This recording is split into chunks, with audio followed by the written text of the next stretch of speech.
आमच्या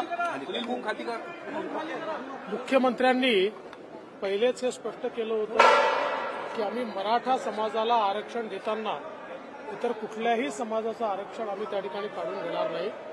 त्याचप्रमाणे ओबीसीचं आरक्षण पूर्णपणे अबाधित ठेवून मराठा समाजाला 10% आरक्षण आमच्या सरकारने दिलं आहे। आज ओबीसी समाजातही समाधान आहे आणि मराठा समाजातही आनंद आहे आणि त्यामुळेच दोन्ही समाजाचे लोक या ठिकाणी आलेले आपल्याला पाहायला मिळतात।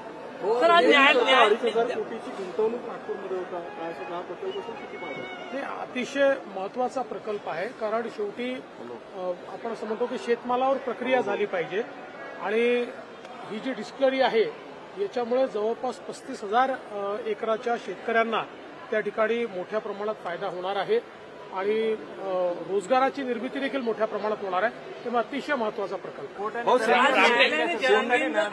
न्यायालयाने जरांगेंच्या आंदोलनाबद्दल विचारणा केलेली आहे, कारण लोकांना त्रास होऊ नये, जबाबदारी कोण घेणार आहे? मला असं वाटतं की आता आरक्षण देखील आपण दिलेलं आहे आणि त्यामुळे कोणीही जनतेला त्रास होईल असं आंदोलन करू नये। मात्र कोर्टाने काय म्हटलंय मी अजून बघितलेलं नाही।